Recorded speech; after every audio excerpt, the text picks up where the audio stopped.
Welcome to the July 3rd, 2018 episode of Reactive Consciousness, our in-depth podcast about what happened this week in our lives. I almost screwed that up, but I didn't. I'm your host, vysethebold, and this is... Lotus Prince. And Dracologist. How you doing? Oh man, first time on the Corrective Consciousness YouTube channel. Oh my goodness. Oh. How does it feel, Dracologist? That's actually pretty privileged, I would feel. Does it have that new channel smell? I don't know. How does it smell, Wise? Please tell me. Well, you can't smell. You can't tell normally. Place. It's being obscured by Wonder Bombs. Honestly, my nostrils are a little bit clogged up, so I couldn't even if I wanted to. Oh no! It's the smell, if there is such a thing. I hate this place. So once again, I want to throw out some reminders here. So, first of all, this is the second to last Reactive Consciousness that will be broadcast on both channels, both Lotus's and the new Corrective Consciousness one. So, please, this is another reminder that there are 2 more core cons to go. And 1 more recon to go before we discontinue playing full episodes of the podcast on Lotus's channel. So please do move and subscribe and hit that bell. I'll get the hell out of here. Well, I have to say it like that because I can't say it earnestly because I have to make fun of it. Because otherwise I'm not acknowledging that I sound like a douche. So. But I hope to add other content sometime soon. I'm not going to commit to anything quite yet, but I do have some things brewing in the works.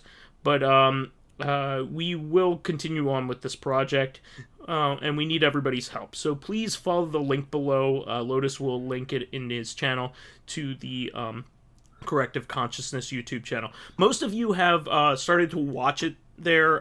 We do need more subscribers. I know it's mostly not because you don't want to listen to it, because there's still plenty of plays and listens and comments on the Lotus one. It's just that, sometimes you might not be able to get around to moving over to the other channel. Yeah, that's the thing. It's really easy to bounce over to when I'm dropping links, but that's not going to be happening anymore because I won't have the podcast on both. It'll just be Corrective. So either you'll know it when it comes up, or you just won't. Now, we're trying to ease you as Easily? gradually as possible, as gradually as possible. So, we will have some. Go ahead. I just wanted to say, just give people some credit at least about their intelligence. I'm fairly sure they can figure the things out. Yeah, but no, I'm just reminding people because we only have 30 subscribers, and I know we have about 100 dedicated listeners every single week on each episode. On each podcast episode. I keep track of it pretty well. And then there are even more people that listen to it on Soundcloud and through, iTunes. So they have no problem whatsoever. But we need more than that, those 30 for the YouTube specifically, I guess. For YouTube. We need to get you over there. Otherwise, because eventually we're going to have some advertisements for the podcast on Lotus's channel, like a trailer, just to remind you to get over there and, an annotated link. But eventually, we probably won't post much on Lotus's channel to even acknowledge the podcast unless he talks about it. Because he wouldn't have a reason to unless he just wanted to promote it, for the hell of it. So why would I want to do that? We need an animated intro like the co-optional podcast with that. rest his soul, Total Biscuit head. Yeah. So I just want to remind everybody that, eventually we're going to make the total shift over. We only have one more week. So want to remind everybody here. So anyway, let's move on to our reactions this week. I do want to do a follow-up segment here and give Lotus a chance to talk about SGDQ. Because I love hearing about this. I love it distilled, but I don't have the time and I just don't have the time to watch the whole thing. Yeah, I mean, so what's GDQ been interesting? is always a good time, and obviously I haven't yet watched everything because it's literally a week's worth of speedruns with some downtime between playthroughs. Like I'm not just gonna sit there and watch everything for a week and not freaking eat or sleep or whatever. So I haven't seen everything, but as usual, the stuff is entertaining. The commentary is entertaining. People reading off the donors are entertaining. And they made a killing this year. They actually, during the very last speed run, which was Final Fantasy VI, they broke the $2 million mark for Doctors Without Borders. It was pretty awesome, spectacular. Guys. Oh, I know of one donation that I wanted to talk about. Really? And this is because it's in my wheelhouse. Mm-hmm. It made the rounds in the stuff that I pay attention to. So a lot of you guys will know that I'm into like the ROM cart scene and like the retro gaming modding scene and all that stuff on getting the best picture and sound out of your system and all that stuff. And so there has been this guy named Red Guy.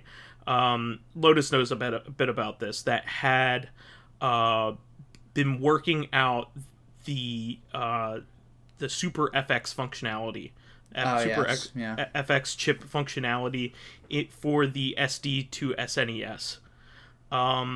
So what ended up happening was this guy just came out of nowhere and basically programmed the ability for it in only a couple of weeks, and it had been worked on for years. Yeah, not only that though, but I don't know what it was, but didn't he post an update to something like just a couple days ago? So yeah, so he actually started on another special chipset, which is the SA1. Oh shit, that's like the Mario RPG chipset? It's the Mario RPG, Kirby Superstar, and Kirby's Dream Land 3 set. Was this also Mario the whatever the game is where you mainly play Yoshi? Was it Yoshi's Island or was that FX? Yoshi's Island is Super FX2. Okay. Which is included in the functionality that he came up with. Okay. It's so so that was kind of like a custom like hacker like firmware. It was like in beta status for a while, and they finally added it to the official firmware for the SD to SNES. They basically perfected it enough where they say it's like part of the product now. So the reason why I'm mentioning all of this is, number one, to update people on the fact that we're probably going to have SA1 ability, which basically covers almost every game that you'd ever want to play. There's only obscurities left after that. There's only like weird games that most people have never heard of or don't even have Japanese to English translations. Like, those are the best. All of the great games for that system will be playable on this one on this ROM cart. So anyway, there was a guy who had put out a bounty for anybody who could program the Super FX games. He said he would give them $1,000 if the SNES, the SD to SNES could get this functionality. He just put it out there. So what ended up happening was Red Guy was like, I don't want it. I'm just giving this to the community. I don't want your money. Damn, what a badass. So he said, donate it to charity. And so he donated it publicly on SGDQ.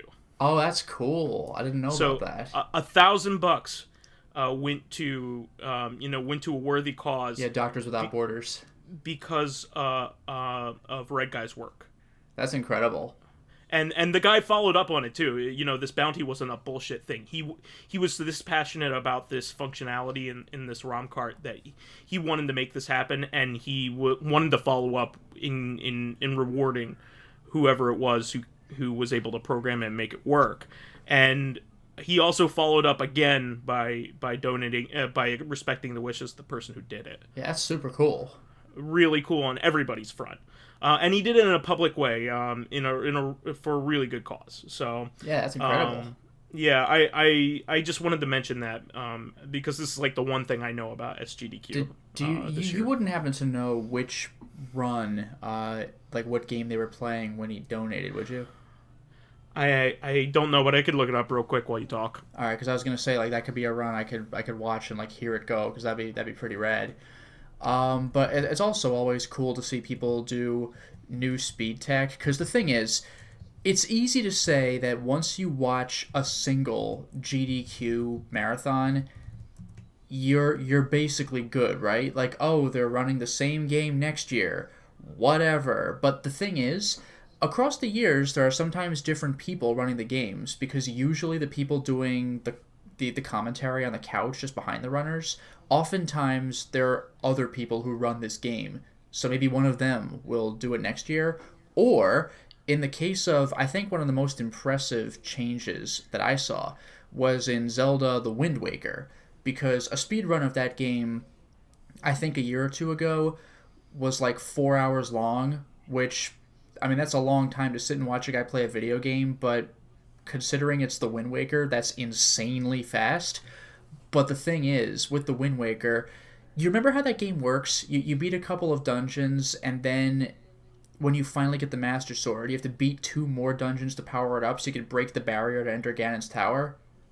So, like, for those of you who have played Wind Waker, like, Vice, have you done that? Dracologist, have you done that? Yeah, I've played Wind Waker. I never played all the any way of through. the Zelda games, mate. Yep. Okay, well, that's the deal with the Wind Waker. Usually when you get the Master Sword, it's like, okay, let's go. But Yep. Wind Waker was cool because you have to, like, awaken the Master Sword, because even with it, Ganon's Tower is locked behind this crazy energy field, but once you hit it with a sword, it shatters, and you get to do, like, the final dungeon. Let's put things into perspective here. With this Wind Waker run, number one, the guy just never got the boat. He would do crazy things where he would, like, launch himself off of walls and, like, shoot across the ocean at, like, Mach speed, just with no boat.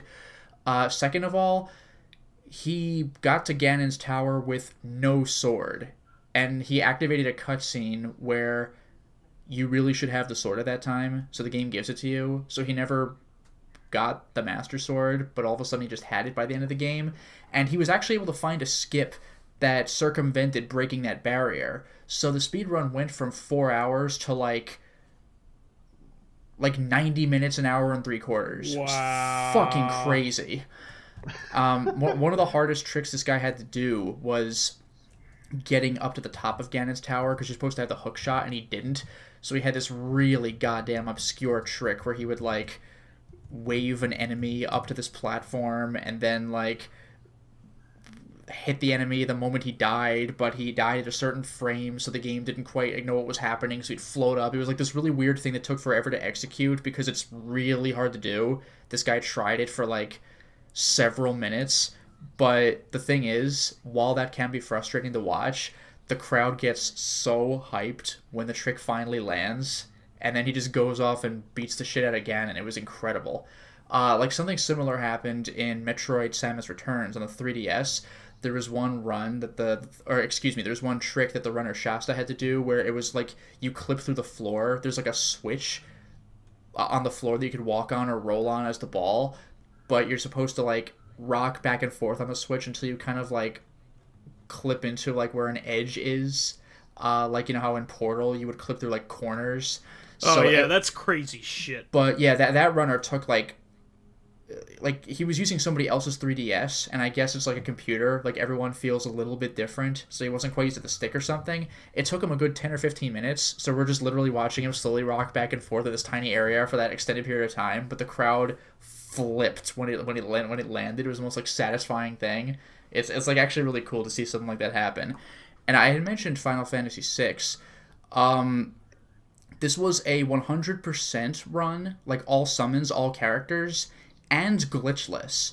Because if you do glitches, you can do some stupid bullshit with those games, but a 100% glitchless run that was, like, a little bit under 7 hours. Again, a long time to sit and watch a dude play, but for Final Fantasy VI, 7 hours? That's insane. So that was what they closed the entire GDQ with, and they always pick some big showstopper to end the entire marathon with. This time it was FF6. And while I have not yet watched it yet, there was a Mario Odyssey run. I really want to see that one, because I'm sure the movement of that is even more insane than Mario Sunshine's. Because Mario Odyssey's movement, you can pull some shenanigans with Mario Odyssey's movement. I'm fairly sure that is also very much fun to you, because it's just so... How to say this? Like, it's... Seeing that fluidity of movement and nonsense probably is very much fun to see. Like, it's probably hilarious. Yeah, like watching people execute technical movement like Mario 64, Super Mario Sunshine, all the wall kicks and the flips and getting to things you should take a while to get to. It's really satisfying to watch it done right. Or like Banjo-Kazooie or something. Like, because sometimes they don't even use glitches. It's just really skilled technical play, and that's kind of my favorite kind of thing to watch.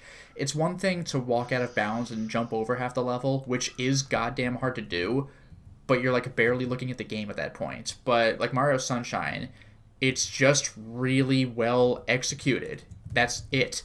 I don't know if there's any craziness for Odyssey or if it's super execution. I hope it's super execution, because again, you can pull some ridiculous stunts in that game. I've seen some of it on like YouTube clips. You can do stuff that you like wouldn't expect to be able to do when you first turn the game on. Honestly, I would like like to see 2 games speed run. Mm-hmm. One is Darkest of Dungeons, because that game bleeds you out very badly if you try to rush it. Mm-hmm. And the other would be Helios, the DOS game. Yeah, I don't believe either of those have been GDQ run. I would... the Darkest of Dungeons is just a joke. I wouldn't recommend that to you. Like, that game leaks like... Like, unless you know that game inside out, even then, the random number generator can screw you over badly with, like, if you're not paying attention, and even then. Yeah, I mean, there are cases like that. Like, they actually ran Enter the Gungeon for, I think, the first time, but the runner ended up... But wait. Yeah? Enter the Gungeon is a twin-stick shooter. Yes. Darkest of Dungeons is a dungeon crawler, turn-based combat game. No, fair enough, but either way, both have heavy RNG. Like, I don't mean literally rolls of the dice with, like, Dungeons and Dragons style, but, like, still stuff that can come up. Like, Darkest of Dungeons is like an JRPG in some sets. Okay. You have to see it for yourself to understand, but yeah, it's turn-based combat of whacking each other with sticks, hoping for that the item you have is not going to damage you, etc., etc. Mm-hmm. It's a very, very much antagonizing game. It's very difficult. Yeah, well, the reason I brought up Enter the Gungeon is that the speedrunner actually died, and it's just like, well, this stuff happens sometimes. Sorry, like he was still a really skilled player, but sometimes the odds are just against you. Enter the Gungeon is like Binding of Isaac, really. Yes. And it's basically meant to be that you get shot down very early. Mm-hmm. The reason I bring up Helios, because that game is something that I'm fairly sure, like, it's both the cyanide for speedrunner and both gold, because if you basically memorize everything in that game, you probably could pull off some amazing speedruns with that. Oh yeah, and those are the kinds of runs I love seeing, where it's like, I know the game so well, watch this, and like insane stuff happens. Those are a delight to watch. It's great. Like, I love stuff like that. Yeah. I don't know if you can if you can contact these lads anyway, but I would like to send them, like, if you can kick up an old DOS box, you can pretty much run this game on everything. It's a bucket game, and if you finish the game, you can maybe you experience the out of extraterrestrial ending that is being promised. Nice. Because the history behind this Helios is that apparently the developer was under extraterrestrial influence when he wrote the game. Nice.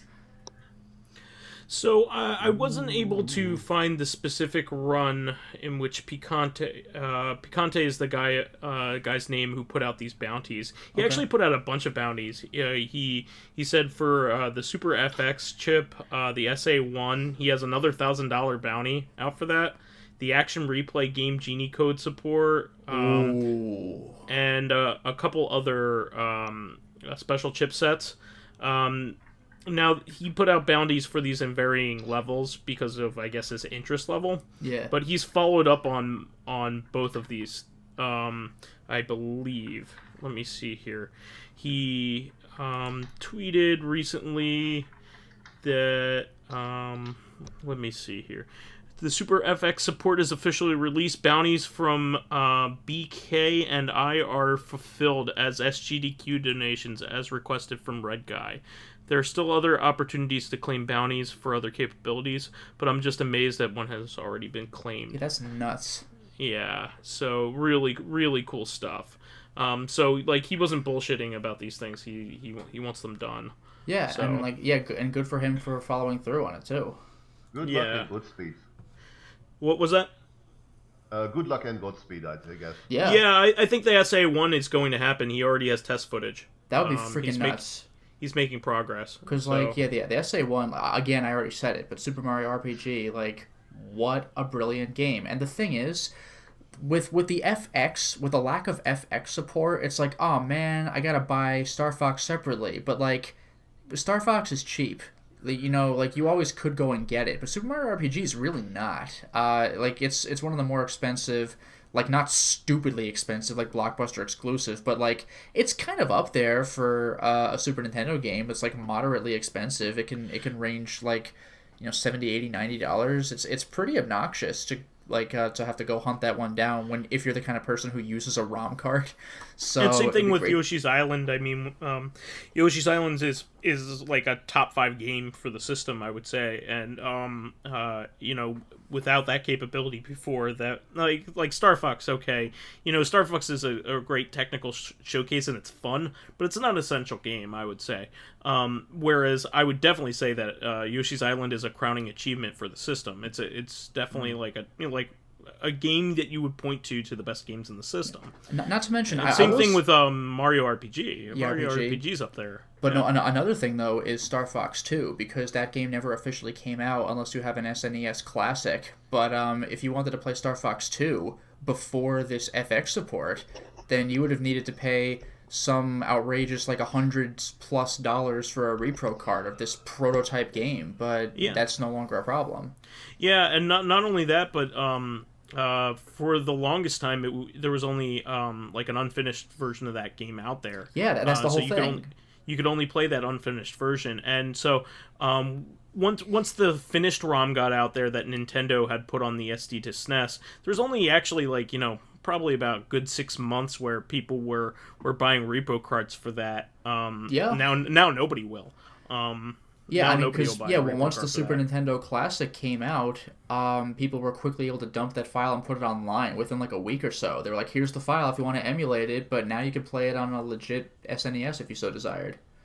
Yeah, really cool time. I'm looking forward to watching some crazy runs. I really like Super Mario World stuff. They actually speedran Star Fox 2 last year, or maybe it was at AGDQ, so this year. Yeah, Dracologist, what's up? I just wanted to ask that, do speedrunners do blind runs?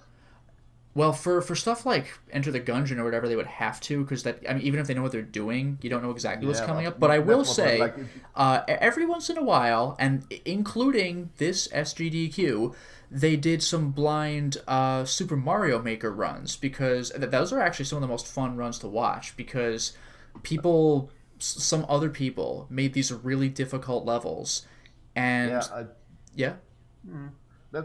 is not exactly mine. I mean, a game I would like to see someone speedrun just for nostalgia's sake, Biomenace. Biomenace. What a game to bring up. But a game they just don't know about, you mean? Pretty much. I've only seen... maybe this happened more often, but I think I can only recall one time where someone went in totally blind. And they're not going to make this super long game because that'd be unfair. Excuse me. I can kind of think of 2 instances where this happened blind. One was that Goofy game, like that Enviro Bear, where you control the bear's hand on the steering wheel and you drive really goofy. I know that. So, yeah, it's just like, grab some fish, go in the cave. So a guy did that for like a minute, then switched over to another player. So that was kind of silly. But there was also Strider for the NES, like the old Strider, where... I played that one on the Commodore 64. Oh, nice. Yeah, so this was not 100% blind. Like, they brought a guy who'd never seen the game before, and they had an experienced speedrunner, like, give him the controller, and they were like, here's what I want you to do. You're supposed to go here, you're supposed to press these buttons to do this clip, these are your speedrunning tech, and after he walked him through the game over, like, a half hour, he was like, okay, now I'm going to keep my mouth shut, speedrun the game from what you can remember. And the guy was able to pull it off in, like, 14-15 minutes, which for a first time is pretty damn solid. Or maybe it was longer than that, but like the point is it was kind of blind and he was able to pull it off, so it was pretty cool. And the point of that exercise was to show that, like, you too, kids at home, you could also speedrun if you put your mind to it, like that kind of thing. It was pretty cool. So I just wanted to say that for example, Biomenaces is a very simple game. It's a like enter to exit game. I think it was hard. Everything else. I actually beat it in normal difficulty, I think. I think I only beat like episode 1. Well, that's the demo. That's the shareware. That's what everyone has. Yup. Somewhere I had the full version. Well, it's on Steam. It's on Steam now. Really? Yeah, I think it is. Yeah. I think it's free too. So actually, it has. Okay. This reminds me that Biomenace actually has fidget codes, like like hold down, go left, right, and yeah. Duke Nukem had that too. Yeah. Is that allowed, or is that something that should be allowed? Is it no, I don't think the runners cheat unless there's like something really weird going on. I think usually they play a game straight. Usually the cheatiest they do is play it on easy or something, which is like, oh, it's just because hard involves this level of bullshit that I'm just not going to deal with. So usually the games are played straight. In Biomenace, one of the cheats I used is like if you hold down and go left, right, or something, you get like this 5-second invulnerability. But it takes you have to hold down the down button for like 5 seconds. Yeah, from what I'm aware, they don't use cheats because otherwise it kind of defeats the purpose of just straight beating the game. Like usually if there's a problem, like I've seen a Doom runner, like they'll save and if they die they'll reload, but I haven't seen straight up cheating. I don't think. It's not really a cheat because it doesn't give you God mode for infinity. Like 5 seconds of health is good for getting. Yeah, but they still don't. They play the game straight. Fair enough. Yeah. So I did want to ask you about the Enter the Gungeon run. Yeah. Now, how did they do that? How just try to get to like I think it was try to get to the basic end. Okay, because I was gonna say you can't get your like true endings all the time because like you like. Yeah, I think it was make it to an end. Like okay, because a lot of runs, there are categories for runs, so there might be 100%. A lot of runs are called any %, which is just like make it to the credits. Like that's all it takes. Okay. So like you can beat like Ocarina of Time in like 10 minutes if you're doing any %, but if you're doing like actually beat all dungeons, then that's a different thing. So Enter the Gungeon, without ruining anything, has 2 alternate extra levels that you can make it to. Mm-hmm. That's number 1. So that can extend the actually there are 3. There are 3 secret levels. So that can add that can basically be 8 levels in a game rather than 6. So I would assume that they would be going with the 5 level. Probably, but unfortunately the runner died anyway because sometimes you just get shit luck for weapons. Yeah, I mean that's like Binding of Isaac. I was just gonna say, like Binding of Isaac, like it gets to a point where like a third of my gameplay is like resetting in the first dungeon because I don't like the item I got. It's just like, oh, you can't do that in a run, but like in a speed run, like at GDQ, so it's just like take what you get. Sometimes it's just too bad. The runner was really good sport though. Yeah. I was gonna say like there's multiple, and there's no way you could get like a true end like spontaneously like on your first run. Yeah, no, they're not going for that. It would be like, Platinum Binding of Isaac. Like, fuck off. Like, we're not doing that. Yeah. Like, Binding of Isaac has like Impossible, 13 endings or something ridiculous. No, and the problem is that it has massive the RNG connected to it. Yeah, like that would Oh, be yeah. unfair. Yeah, well, that's the whole thing. Yeah, it's just like, suck up whatever you get. It just happens. Actually, what was fascinating, though, was that this was several years back, but somebody did Crypt of the Necrodancer, and I think it was like Coda mode, where that's like the hardest mode, where you have to like move to the rhythm, I think without stopping. You have to do it like constantly, and I'm not even sure that mode was like designed to be beaten. It was kind of like Five Nights at Freddy's, like the super hardest mode, like which has been beaten, but it was kind of a joke mode. And the runner actually beat that Crypt of the Necrodancer thing, and like people flipped. Like that probably shouldn't have happened. It was incredible. I think he was just doing it to see what would happen, but he actually made it to the end. It was unreal. Wow. Yeah. Well, that's really cool. Do you have any other major things that you wanted to talk about?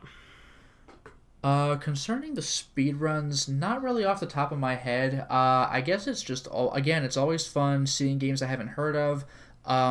Seeing really cool movement techniques for like, this is a new game, so you get to see it now. Like A Hat in Time. That was the do you know about A Hat in Time? Yeah, I actually heard that game's great. Yeah, that was like an homage to Spyro or Banjo-Kazooie, and it's like I haven't played it, but it's apparently quite good. So it was cool to see like A Hat in Time there. They had a couple Sonic games as well.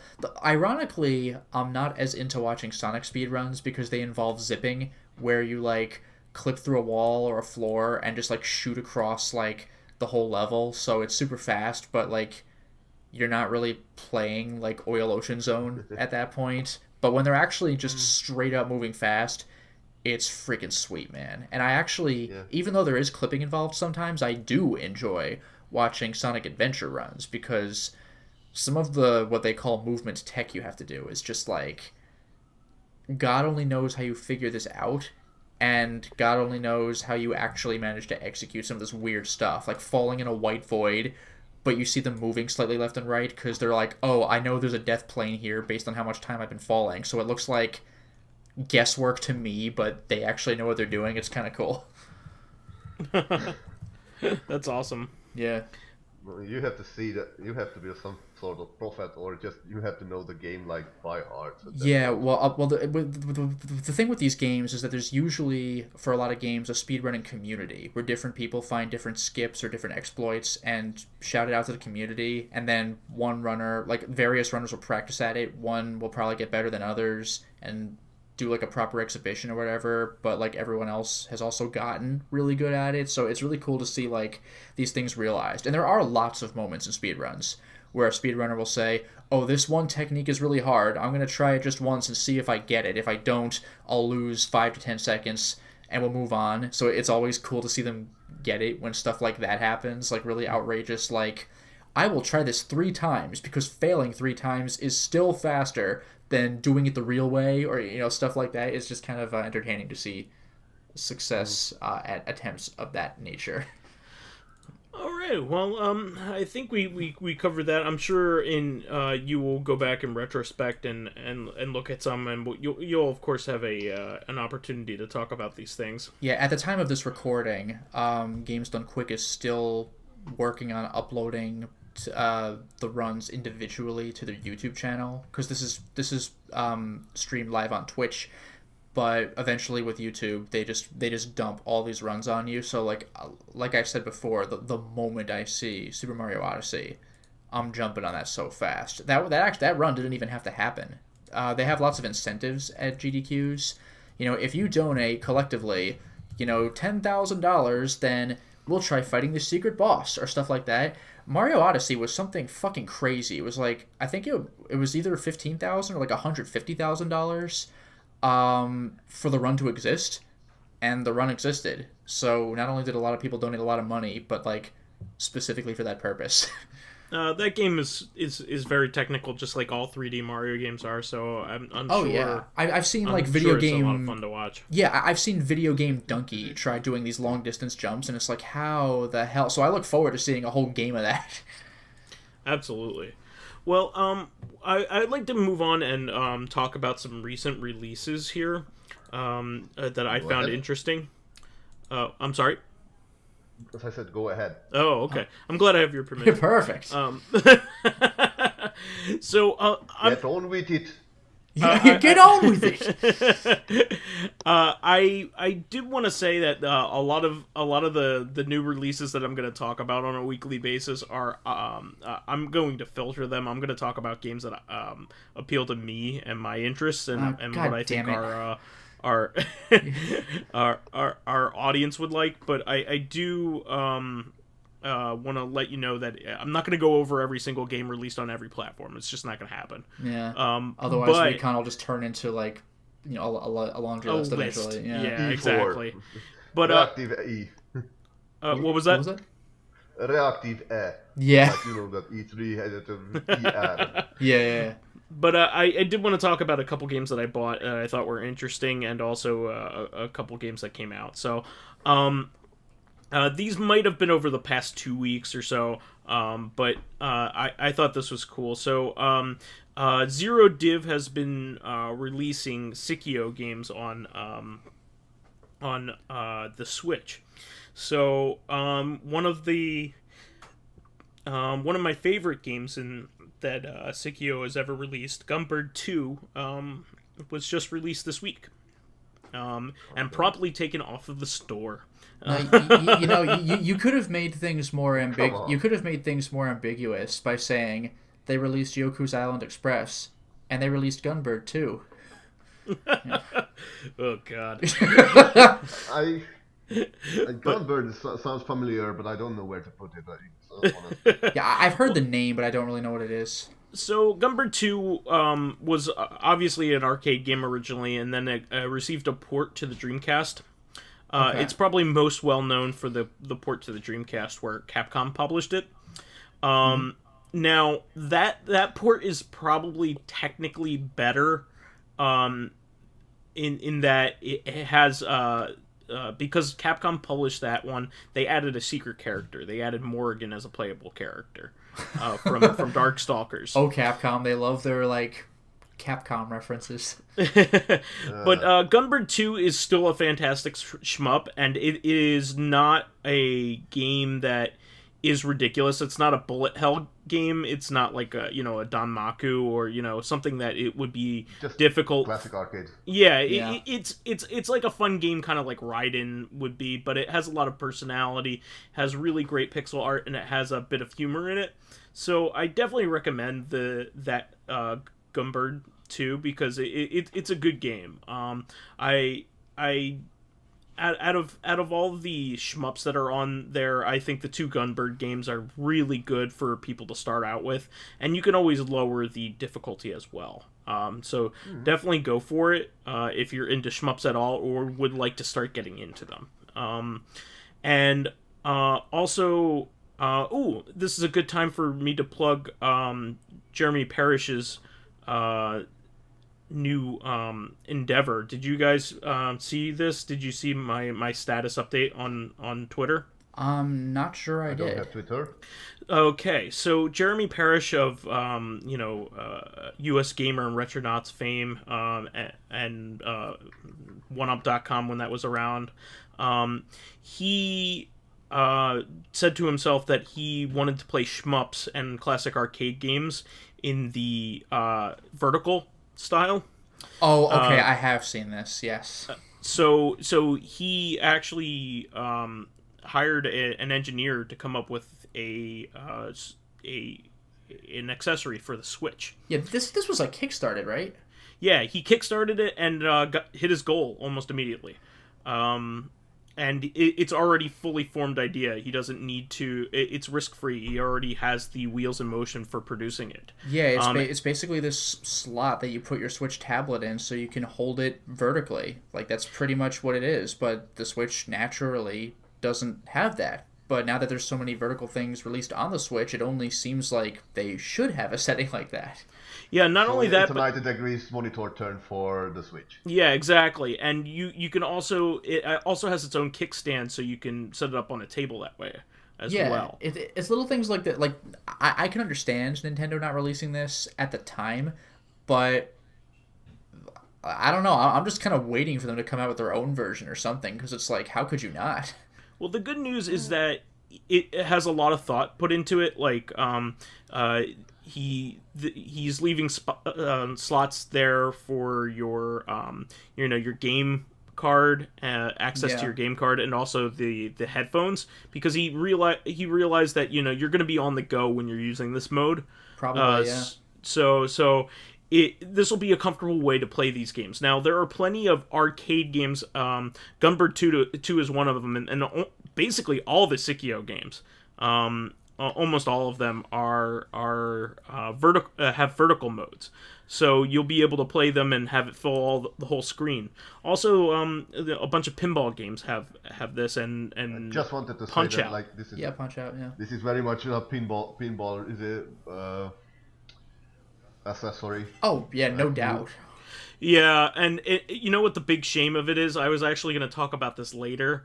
But Pinball Arcade just had a gasp of death here, a death gasp today. In fact, on Sunday. I don't know if you guys remember this, but I had mentioned it a few weeks back. Yeah, this was Stein's, right? What was that? Like the Stein collection, or do I have the name right? The pinball collection on the Switch? Oh, you meant Stern, but Stern. Excuse me. Yeah. Different Jewish name. Like Steinway piano. But no, German, but okay. Stern is actually who's going to be sticking with them. Yeah, actually, yeah, Dracologist makes a good point. Like Stein would be like more German. Well, anyway. Frankenstein. But anyway, what I was going to say is Stern is actually who's sticking with Pinball Arcade. The games that they're losing are the Bally Midway games. Okay. Which are far more important to pinball history and when we were growing up. They are also keeping the Gottlieb ones, which are really good for the old titles, but the really cool, like Addams Family, Twilight Zone, all of the really popular pinball games from when we were growing up. Some of the best ones ever made. Medieval Madness is another. Star Trek. All of those are gone from the store now. You can't buy them anymore. Were they on physical releases? Some of them. If I may interject, my first virtual pinball games were like Silver Ball, Balls of Steel, yeah, Extreme Pinball. Yeah, that blew my mind, by the way, when I learned that Balls of Steel was like actually for real. Balls of Steel. Balls of Steel. But so basically, you have to go for the old Williams collections on 360 and PS3 and PS2. If you want to play those games with the old framework. Pinball Arcade has been releasing seasons and has been like a free download that comes with like one pinball table for a very long for as long as the PS4 and Xbox One has been around. So and on the PC. So and the Switch. So none of those games have physical. None of those tables have physical releases anywhere for the current generation. So it's a big shame. I get the feeling that this is going to be something that pirates are gonna like save unofficially. Yeah, I mean the really Maybe. big shame of it is that like the Switch is like the perfect system for it, and now we have a great accessory to go along with it, and now you can't buy them. You only had like a month to do it, and actually it was less than that because they took those tables off the Switch like 3 weeks ago. You only had like a week to buy them all, and if you were gonna buy all 7 seasons of these tables, it would cost you like over $300. So like I bought them gradually, so it wasn't a big problem for me to complete my collection. Didn't hurt so bad with each purchase. It was like $20 or something. Yeah, well, no. Each season's something like $30 or $40, depending on whether you want the pro ones or the regular ones. So anyway, I had bought most of them over time. You know, when there was a rare Steam sale, they hardly ever had sales on them, and so I had bought them every time they went on sale, and then I only needed to buy 2 more seasons, thankfully. But it stinks. It just stinks.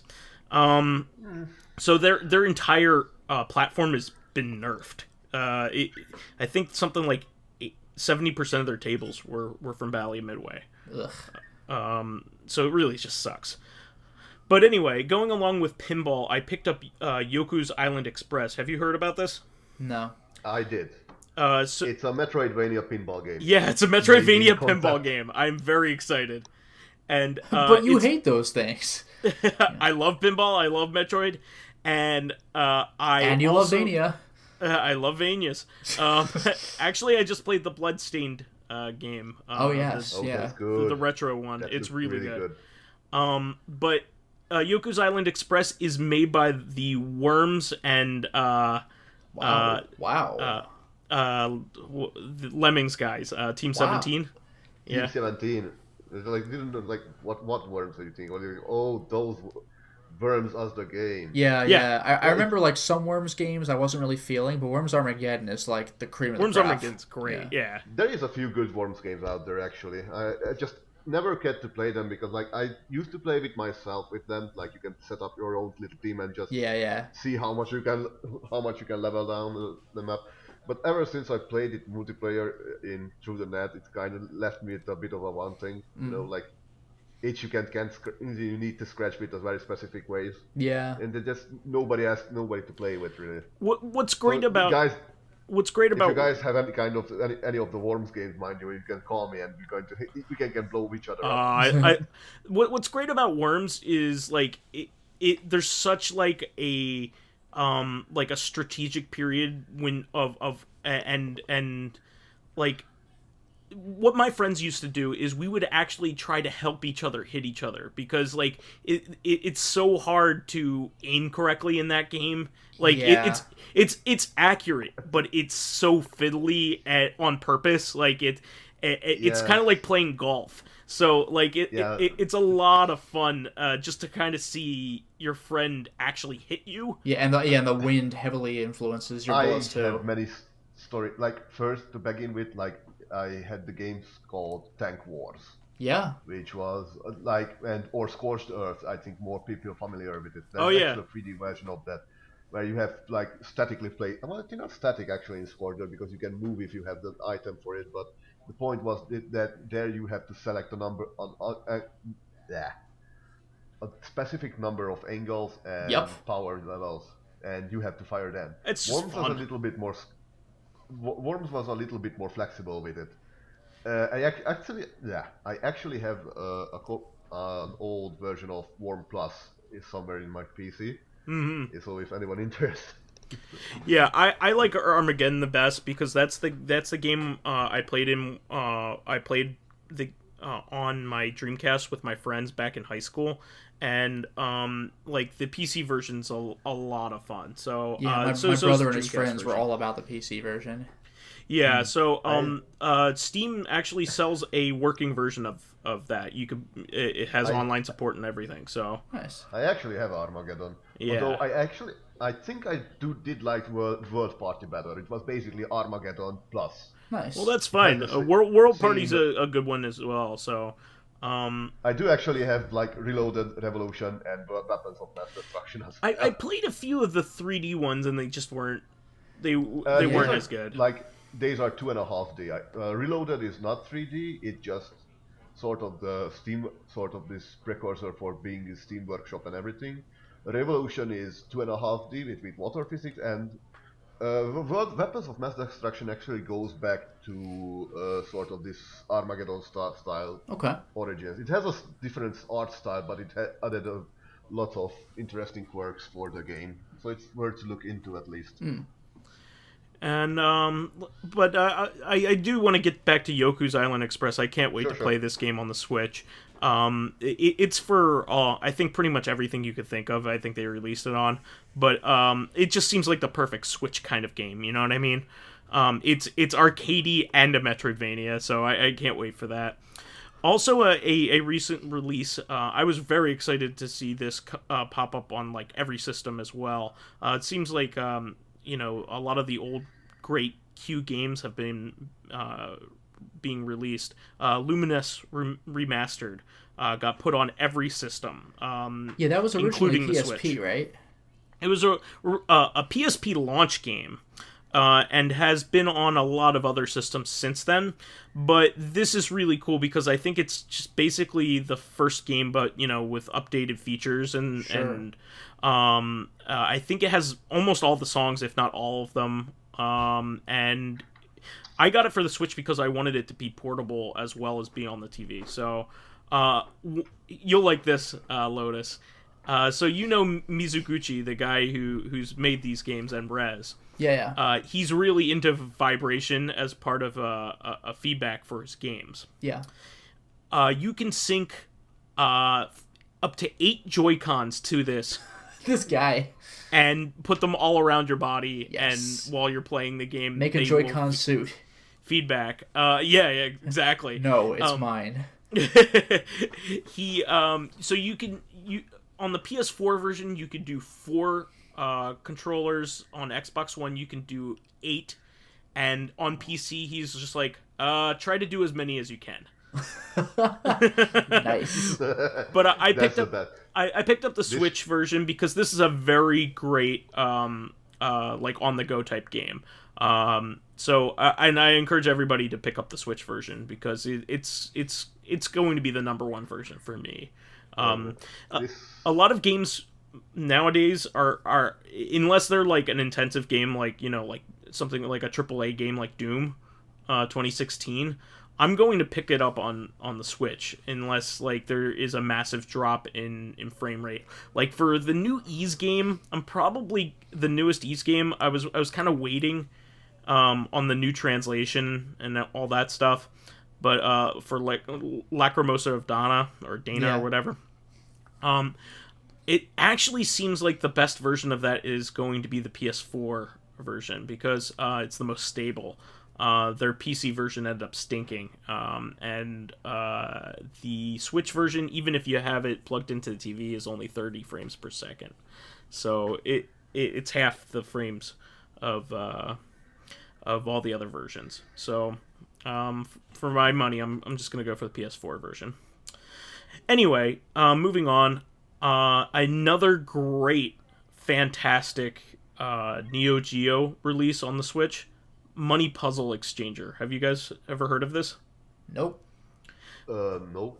So it's a game that's similar to Magical Drop. It's a cult favorite, and it's a competitive puzzle game. Just a lot of fun. So it's like Puyo Puyo, right? Kind of, yeah.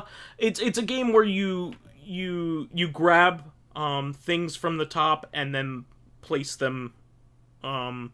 It's similar to Magical Drop if you ever played that. Like you grab something from the top of the screen and then put it match it to whatever goes. Oh, I think I know the top version of. I think it was called Astropop, where you can pull. Astropop, yeah, it's similar to that. Oh, okay.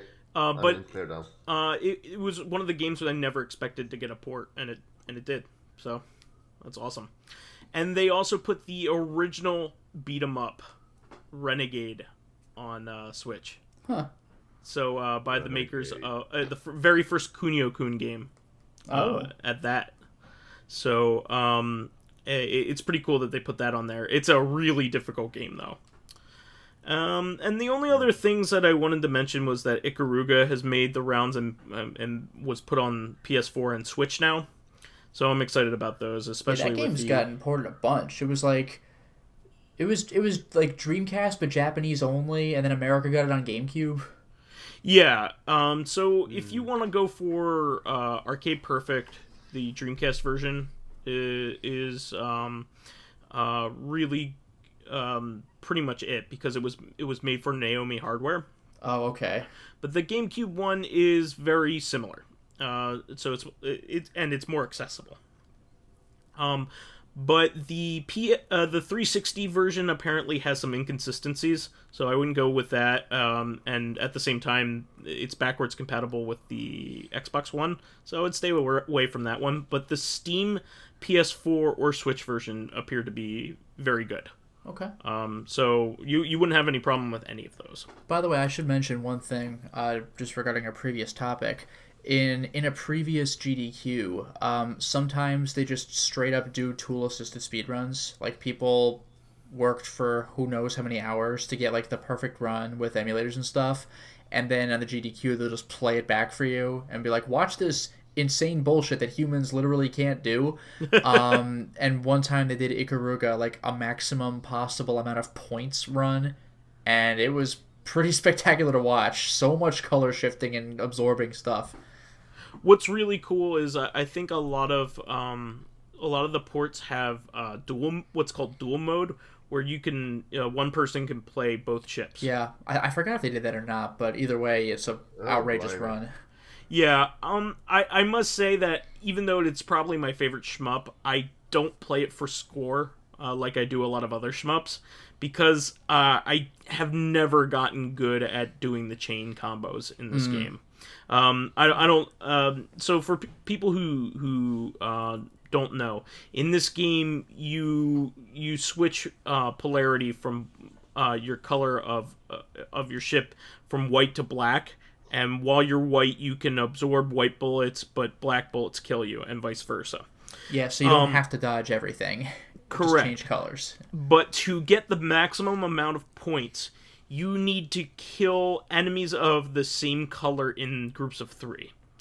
So I don't. If you watch somebody really good at this, they will kill 3 white enemies, 3 black enemies, 3 white enemies, 3 black enemies. Yeah, and like just for perspective, it's hard enough just to make it to a boss. Like, doing all this swag stuff. Yeah, like doing all the swag stuff on top of that is like, oh man, come on.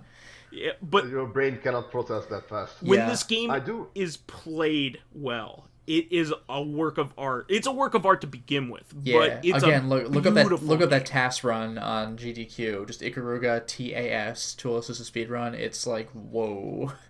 It's a beautiful game to watch. It's just so artistic.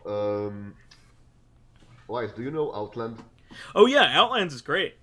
That's a Metroidvania with Ikaruga flavor. Ikaruga mechanics. Just wanted to bring up, like, all right. That's a beautiful game. Yeah, that was made by Ubisoft. It is very good. I enjoyed that game. I never beat it though, so that's on my list.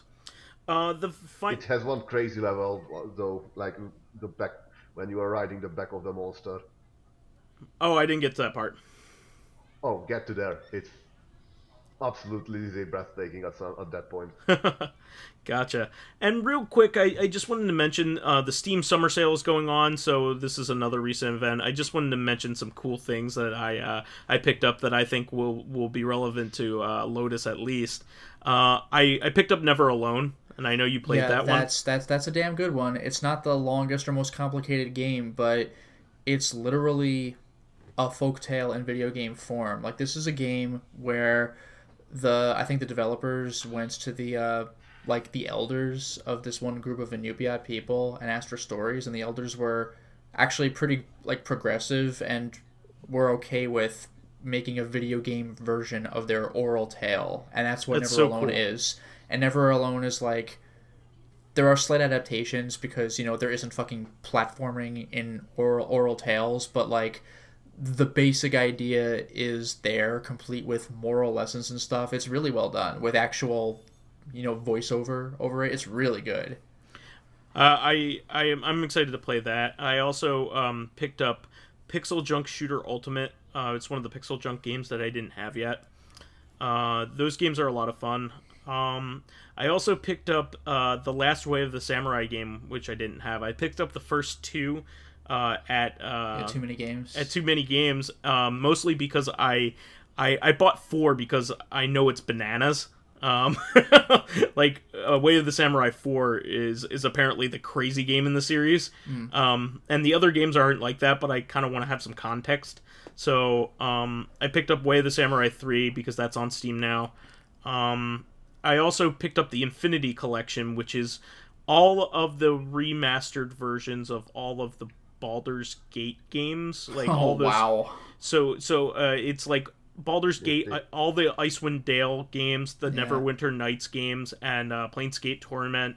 All of those games all in one collection, all optimized for modern systems. I still have Baldur's Gate 1. Did you get Tides of... You go ahead. Did you get Tides of Numenera too?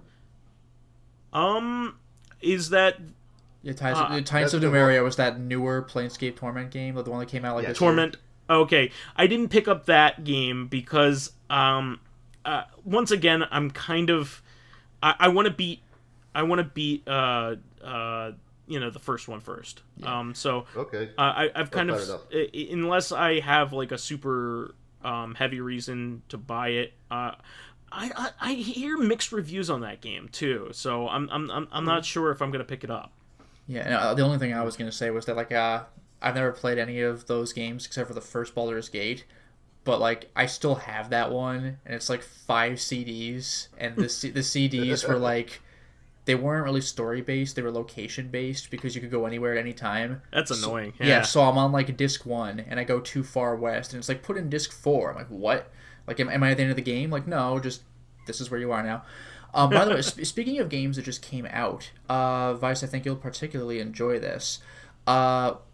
Like, this is a 2-parter. One, I don't know how much you care about, but the other I think you do. The Myst games are starting to hit GOG.